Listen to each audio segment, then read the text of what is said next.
Brooklyn Independent Television. One growth sector in Brooklyn, if you can forgive the pun, is vegetables. Fruit, too. That's because more and more people are growing their own in backyards, on roofs, and around the corner at their community garden. In Greenpoint, we recently visited a company that caters to the compost crowd, the urban farmers among us. I love shoveling stuff. Hayseed is basically a shop where any Brooklynite can come and get any of the supplies that they would need to start a little backyard or rooftop farm of their own. We've got seeds, books, tools, and it all sort of came about when I and my partners from Brooklyn Grange had been sort of coordinating these co-op chicken feed orders, and we sort of realized that there were a lot of materials that we were having a really hard time getting at a fair price, because you have to order these large sacks of feed or seeds and soil amendments, and then you have to pay this crazy shipping on top of it, which oftentimes doubles the price. So we started thinking about how we could potentially create an opportunity to sort of supply everyone with good quality seed, feed, tools, books at a really fair price. Oh yeah. So we should probably have just people have people shovel their own. Yeah.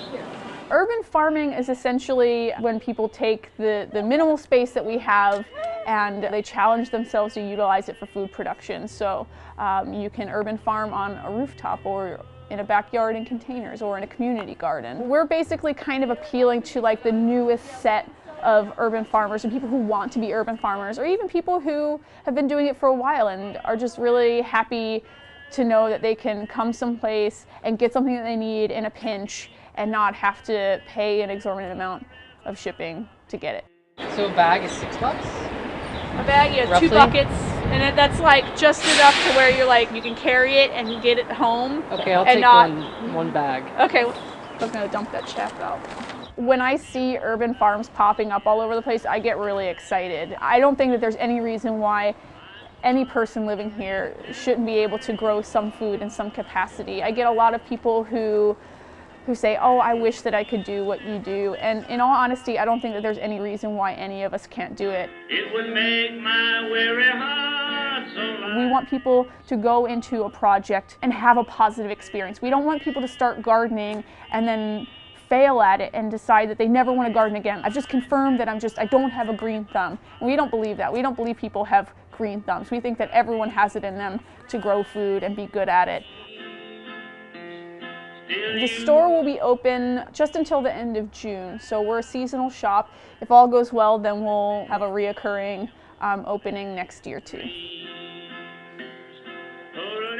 In addition, we kind of tried to focus on bringing in a couple different types of crops that maybe people didn't consider growing in the city before. We've got heirloom tobacco that has been a really great seller for us. People are just, whoa, tobacco, that's awesome. People who like to smoke pipes or roll their own cigarettes could give growing tobacco a try. Someone just came in and they were like, Oh yeah, you were going to show me. yeah, I'm going to show you make a paper pot. Alright, so just pretend this is a piece of newspaper, like folds out just one sheet, and you just kind of want to fold it, and so it's a strip, kind of like this.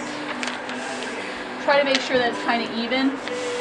Business has been great. Not only has business been really good, but people are really excited. I mean, people walk in and they're like, this place is great. This makes me so happy that a place like this finally exists. It's a space filled with all the things that I love. I feel the same way. So when I come in every morning, I'm like, yes, this is so great. I almost have to pinch myself because it feels like it might just be a dream.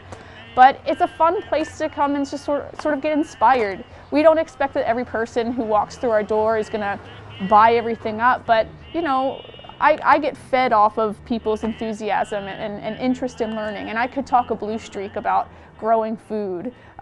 So it's nice to actually meet people in kind of larger numbers that are also really interested and really love the idea of taking some control over your food sources. I think the part that I love most about this space and the store is kind of the look on people's faces when they come in. I think that no one really expected it to be like this. Is kind of like a little mini wonderland of urban farmy stuff, and that's really that hasn't gotten old yet. I hope it doesn't get old because I really enjoy that. Yeah. I was like, sorry, just like sitting around trying to think of words. Yep. But they can't. Watch this and other Brooklyn Independent Television episodes online at breakartsmedia.org/BIT.